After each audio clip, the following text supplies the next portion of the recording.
Every journey begins with an inspirational thought, and sometimes a simple prayer is enough to ignite one's soul to action. A calling or a vocation begins with a moment of influence, a teacher who believes in us, a mentor who guides us, or a spiritual encounter with grace.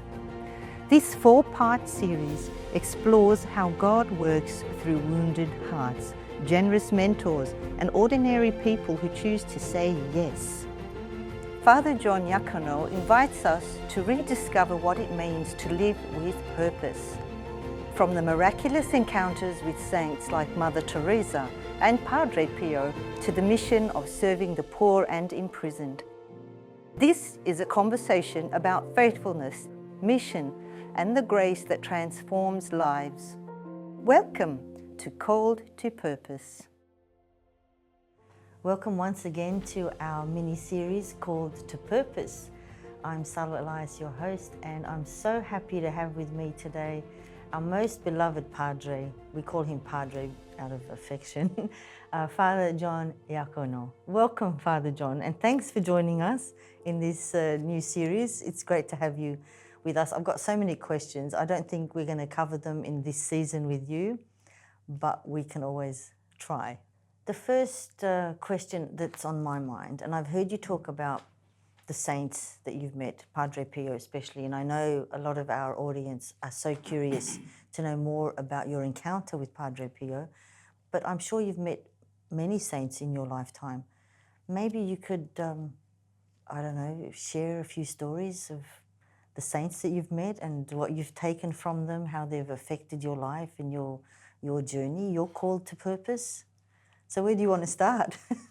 How many hours do I need? Unfortunately, these are just short clips. Like I said, I wish we could do. No, just, have you met that many that you'd actually need? I've got 60 years of life, so I've met few. And you've, really? Yes. Wow. Well, just name them. Who? Well, the first one was Padre Pio. Okay. And Mother Teresa, Calcutta. uh-huh. I met Pope John the 23rd. Really? Paul Wow. the 6th, John Paul the 1st, John Paul the 2nd, Oh, gosh. Benedict the 16th. I met Mother Teresa and also Sister Lucy. You met child Sister of Lucy Our Lady too? Fatima. Wow, I didn't know that.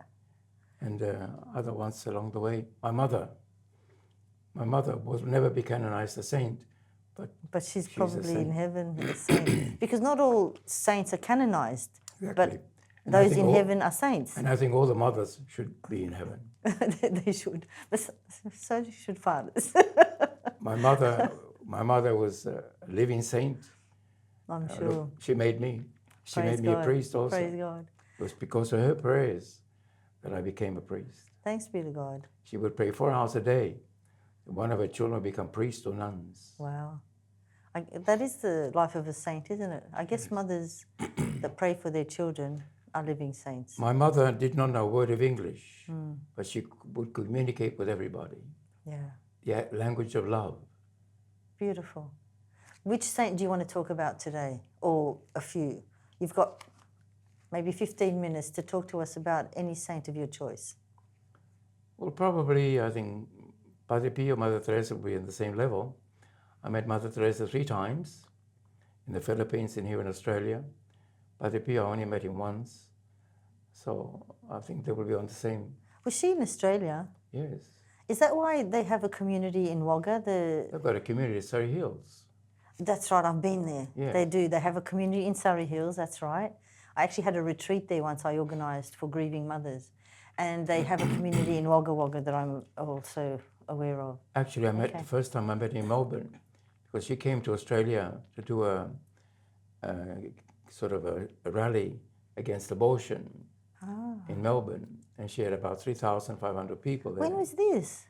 Oh, that's going back in the early 70s, after 76. I didn't know she Because I was ordained in 76, and I was in Melbourne recruiting and doing vocation recruiting campaign. Beautiful. And she happened to be there.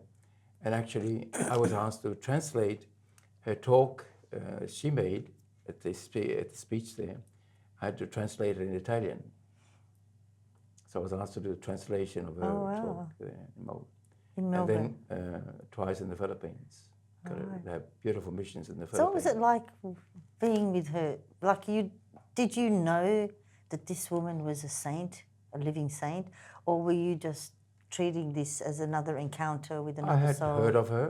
I had read her books. I had sort of seen the work she'd done. But it was very interesting because I was walking beside her in Melbourne, and everywhere we went, people would say, she looks like a living saint. She looks like a living saint. I was walking beside her, but nobody said, Father John looks like a living saint. Because you were a priest at that time, right? Yes, yes. But everybody was saying, whispering, she looks like a living saint. I remember you mentioned this at the last conference we had. But I never heard anybody say, Father John looks like a living saint. But how did you feel walking beside her? Did you feel like you were walking with a saint?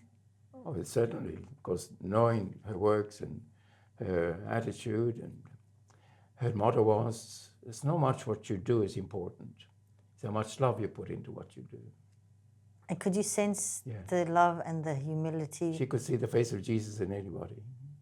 The beggar and the HIV and the prostitute and the homosexuals. Yes, I remember reading a book about her. She would say, whoever I meet, I see the face of Jesus.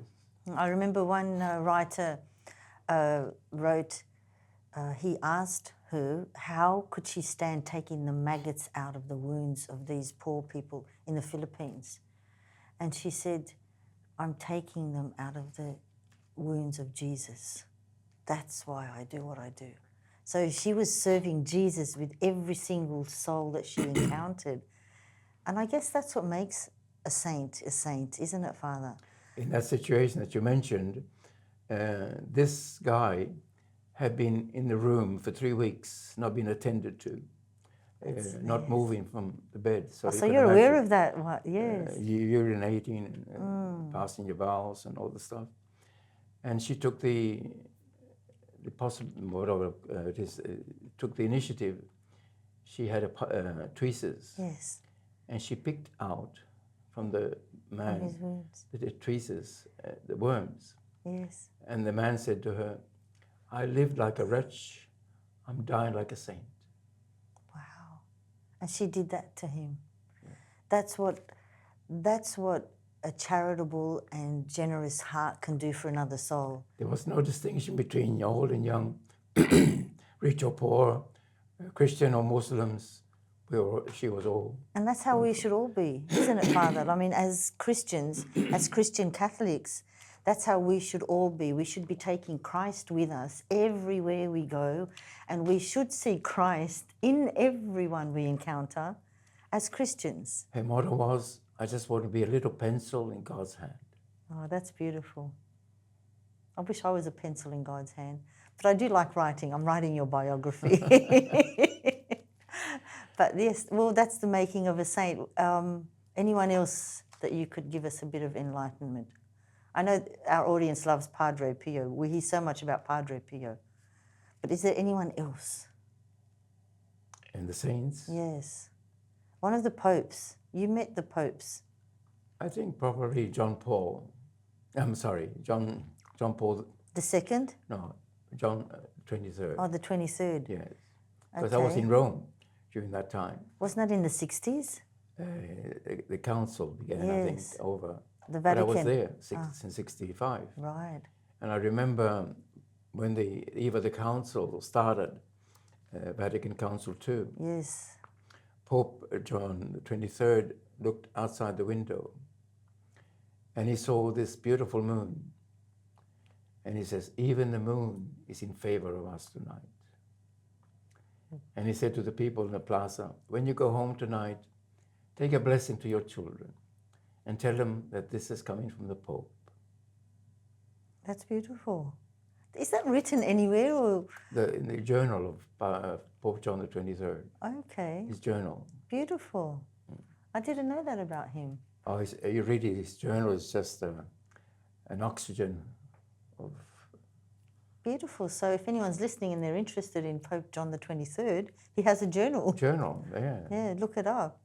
Beautiful. I did meet Pope Paul VI when he came to Sydney, but I was just knee-high to a grasshopper then. I remember him, I wrote an article about this because I remember him staring at me, and I'm looking at him. And as I'm older now, I recall that, and I think this is what it must have felt like to the passers-by looking at Jesus when he captured their glance, and you look into the eyes of someone spectacular, and there's something about them. You just can't put your finger on it, but then years later you realize, I'm sure that that's what the audience around Jesus felt after his death and resurrection. They would have felt the same. I guess that's what it's like, being in the presence of a saint, because you don't know you're in the presence of a saint until after they're gone, and then you look back and you think, wow, I was in the presence of a saint. Well, I've got photos with John Paul II and Paul VI.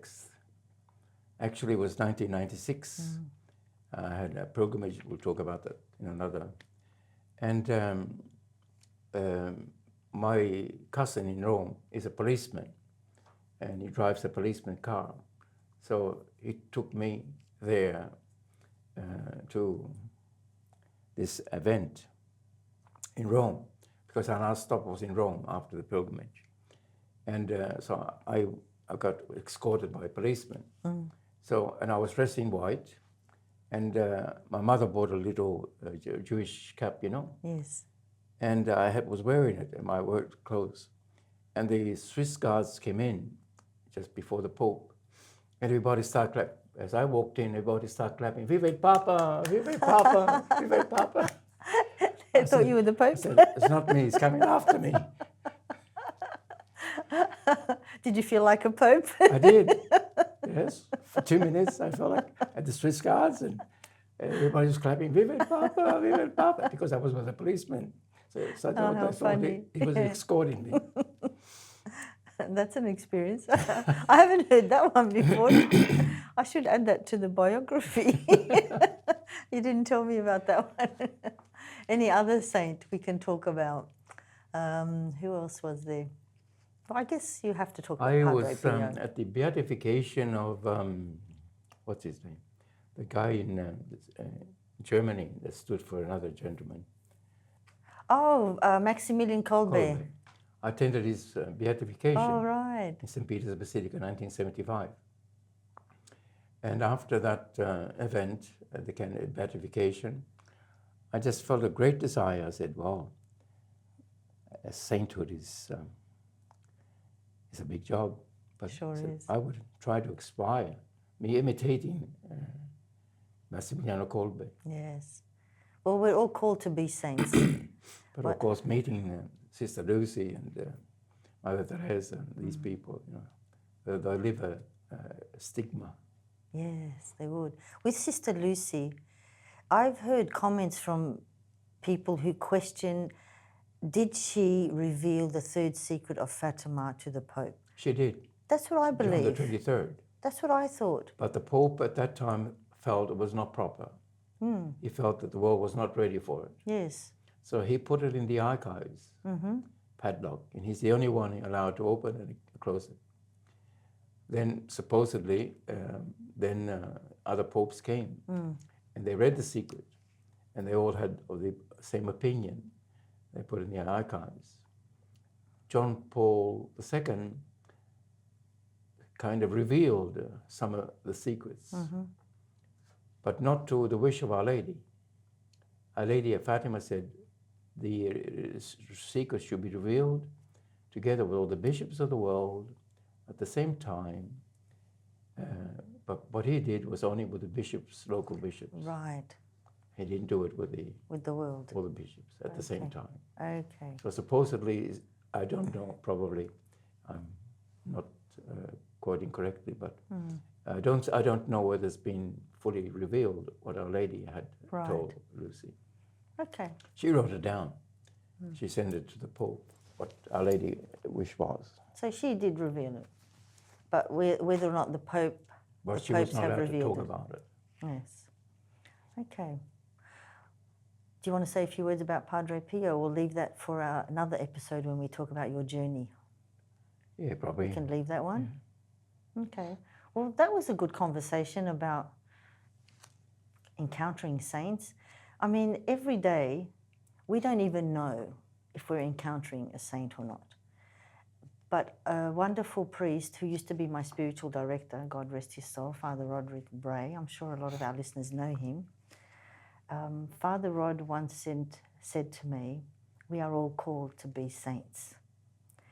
Because I questioned, I said, is it wrong? Is it pride when a soul asks to become a saint? And he said, no, we're all called to be saints. But how we follow that call, I guess that's something that we discern along the way, right, Father? That's why it's good to have a spiritual director, isn't it? I do recommend that anyone on the spiritual journey has a spiritual director that can advise them. I hope they don't all bombard you, like everyone wants you to be their spiritual director, I'm sure. But it is a good practice, don't you think? It's a good idea. Pio says, if you have yourself as a spiritual director, you're a fool. Yes, I agree. So that pretty much answers it. Get yourself a spiritual director. Well, thanks for joining us today, Father, and we'll continue this conversation in our next episode. Thank you to our listeners for joining us this week, and stay tuned for our next episode with Father John Iacono on Call to Purpose.